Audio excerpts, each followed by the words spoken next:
नमस्ते बच्चों, आज हम लोग कक्षा 7वीं विषय हिंदी के बारे में जानकारी प्राप्त करेंगे। इसके पहले की वीडियो में हम लोग एक कविता देखे थे, गुनगुनाते रहो।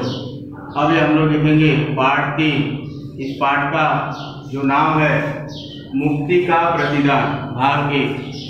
मुक्ति अर्थात क्या है मेरे प्यारे बच्चों? आपको मालूम होगा, मुक्ति में छुटकारा, प्रतिदान मतलब के बदले किया गया दान। किसी वस्तु के बदले या उपकार के बदले जो हम लोग दान करते हैं उसको हम लोग प्रतिदान के नाम से जानते हैं। इसके अलावा आपको मालूम होगा मेरे प्यारे बच्चों, यह जो है मुक्ति का प्रतिदान एक कहानी।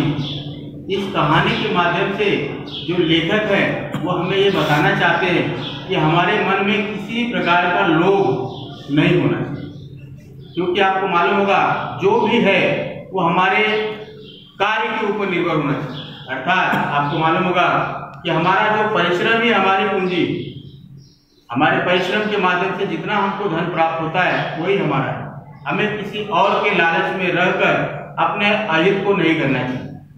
देखेंगे हम लोग इस कविता के माध्यम से, इस कहानी के माध्यम से बहुत सारी बातें, बहुत सारी अच्छी बातें इसमें जो है कि लेखक ने दिया है। हम लोग इस पैराग्राफ के माध्यम से देखेंगे तो इसमें है,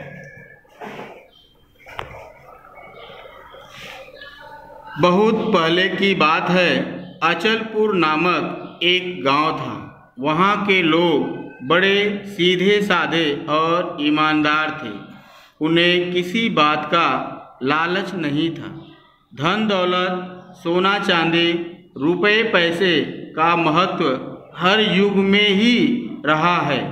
लोग इन्हें पाने और लूटने के लिए क्या क्या अत्याचार नहीं करते।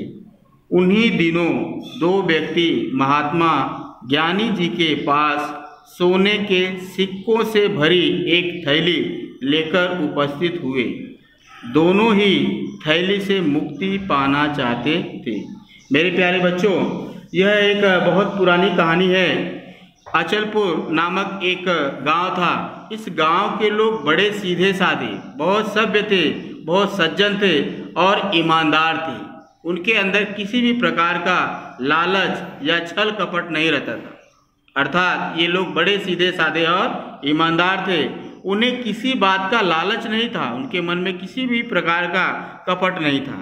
धन दौलत, सोना चांदी, रुपए पैसे का महत्व हर युग में ही रहा है। मेरे प्यारे बच्चों, आपको मालूम होगा कि व्यक्ति को भोजन, वस्त्र और निवास, ये 3 मूलभूत आवश्यकताएं होती है। इन आवश्यकताओं की पूर्ति के लिए इन सारी चीज़ों की आवश्यकता पड़ती है। लेकिन अगर मालूम है इनको हम अपनी आवश्यकता से अगर अधिक उसको जमा करके रखें तो वो हमारे लिए क्या होता है, हानिकारक हो जाता है। अर्थात आपको मालूम होगा कि हर युग में, हर युग मतलब आपको मालूम होगा बहुत सारे युग हैं। सतयुग है, त्रेता युग है, द्वापर युग है, कलयुग है। बहुत सारे युग आए और गए और सभी युगों में इस धन को प्राप्त करने के लिए बहुत सारे जो है कि अत्याचार हुए। लेकिन मेरे प्यारे बच्चों, हमें यह जो है कि केवल हमारी क्षुधा को शांत करने के लिए खाली हमको भोजन, वस्त्र और निवास, ये 3 चीज़ें ही हमको चाहिए। लेकिन इसके ज़्यादा हमको इसकी आवश्यकता पड़ती है तब वह जो है कि लूट मार और अत्याचार में बदल जाता है। देखते हैं हम आगे। उन्हीं दिनों 2 व्यक्ति महात्मा ज्ञानी जी के पास सोने के सिक्के से भरी एक थैली लेकर उपस्थित हुए।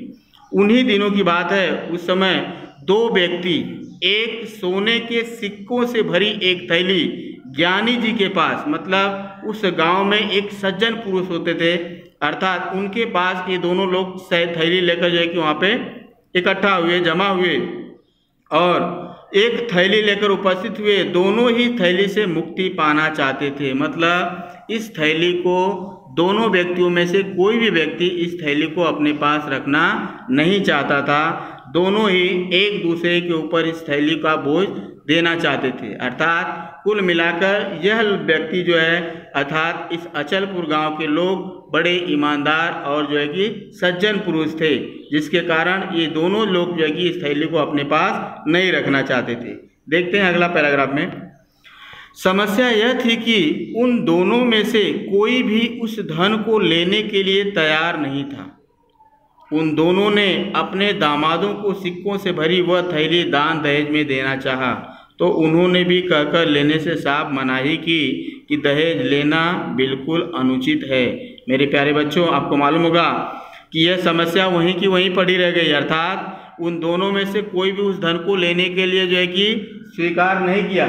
लेकिन आपको मालूम होगा उन दोनों ने अपने दामादों को भी यह सोने से भरी जो है कि थैली दान दहेज में देना चाहा, लेकिन उस दान दहेज में अर्थात उनके दामाद ने इस दान को लेने से जो है कि मना कर दिया कि यह जो है कि अनुचित है, अर्थात यह उचित नहीं है। क्योंकि मेरे प्यारे बच्चों, आपको मालूम होगा जब शादी ब्याह होता है तो लड़की वाले जो है कि लड़के वालों को जो है कि दान देते हैं, अर्थात दहेज देते हैं, और उस दहेज को वह व्यक्ति लेना नहीं चाहता था क्योंकि यह जो है उसके अनुचित था, अर्थात यह जो है कि दहेज उसके खिलाफ था। इसलिए वह जो है कि उसे साफ मना कर दिया, बोला इस धन को मैं भी नहीं लूँगा। उन्होंने कहा यह सामाजिक अपराध है, दहेज लेना और देना दोनों ही गैर जरूरी और अमान्य है। अर्थात वह जो है कि उनके दामाद ने बता दिया कि यह जो है कि एक सामाजिक अपराध है, अर्थात यह समाज के द्वारा किया गया दुष्कर्म है। दहेज लेना और देना दोनों ही गैर जरूरी और अमान्य है, इसलिए मैं इस जो है कि दहेज को नहीं लूँगा, अर्थात यह जो है कि सोने से भरी हुई थैली को नहीं ग्रहण करूँगा। कन्या एक रत्न है, उसके साथ दहेज लेने वाला अक्षम्य और कठोर दंड का भागीदार होता है। और साथ ही साथ उन्होंने कहा कि कन्या यह जो है कि एक रत्न है, अर्थात यह भी एक बहुमूल्य है, और इस कन्या के साथ अर्थात इस रत्न के साथ दहेज लेने वाला अक्षम्य अर्थात जिसको क्षमा नहीं किया जा सकता, और साथ ही साथ वह कठोर दंड का क्या होता है, भागीदार होता है। इसीलिए मैं इस दान को नहीं लूँगा। इसके अतिरिक्त दान उसे लेना चाहिए जिसको इसकी ज़रूरत हो, अतः हम यह धन नहीं ले सकते।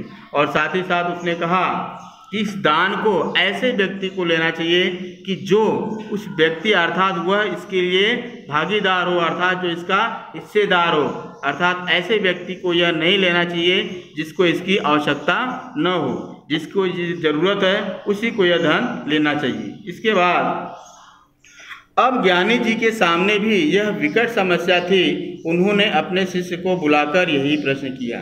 अब जो ज्ञानी जी थे अर्थात उस गांव के जो सज्जन पुरुष थे उनके भी सामने यही समस्या आ गई, क्योंकि कोई भी धन को लेने के लिए तैयार नहीं था। वह जैसी समस्या थी वहीं का वहीं पड़ा हुआ था। अर्थात फिर इस समस्या के समाधान के लिए उन्होंने अपने शिष्य को बुलाकर यही प्रश्न किया, यह चकाचौंध करने वाला धन किसको दिया जाए। चकाचौंध मतलब चमक दमक।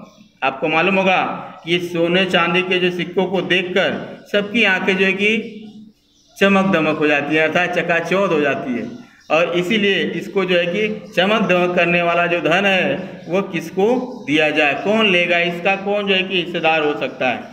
तब उसमें से एक शिष्य ने कहा यह संपत्ति इस देश के राजा को सौंप दी जाए, क्योंकि वही इस देश और धरती का स्वामी होता है।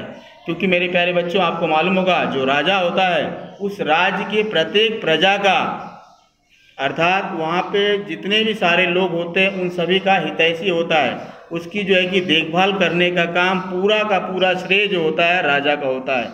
इसीलिए राजा को देश और धरती दोनों का स्वामी माना गया है। तो इसीलिए उस शिष्य ने कहा इस संपत्ति को उस देश के राजा को सौंप देनी चाहिए, क्योंकि राजा जो होता है, राजा के पास यह संपत्ति जाएगी तो वह अपने लिए थोड़ी रख लेगा, इस संपत्ति से समाज की भलाई का ही कोई काम करेगा। और उन्होंने कहा कि अगर यह संपत्ति इस राजा को दिया जाता है तो वह राजा अपने खजाने में नहीं रखेगा, बल्कि इस संपत्ति का उपयोग वह समाज की भलाई के लिए करेगा, उसके हित के कार्य के लिए करेगा। इसलिए यह संपत्ति को राजा को देना चाहिए। और साथ ही साथ यह संपत्ति राजा को देंगे तो वे हम पर खुश होकर हमारा सम्मान कर सकते हैं, और राजा जो है अगर इस संपत्ति को अगर पाएगा तो वह प्रसन्न हो जाएंगे, और साथ ही साथ यह हमारा जो है कि सम्मान कर सकते हैं, क्योंकि इस देश का अर्थात इस राज्य का अचलपुर जो राज्य है, इस राज्य के प्रत्येक लोग क्या हैं, लालची नहीं है। इसीलिए मालूम है यह राजा को विश्वास हो जाएगा और उसके बदले जो है कि वह उन्हें जो है कि सम्मान कर सकते हैं। तो मेरे प्यारे बच्चों, यह जो है कि पैराग्राफ आपको एकदम अच्छी तरह से इसको देखना है, पढ़ना है। इस पैराग्राफ से संबंधित जो भी सारी चीज़ें हैं मैं आपको यहाँ पे ब्लैक बोर्ड पे लिखा हूँ, इसको आप लोग देखेंगे। और इस पैराग्राफ में आप देखिए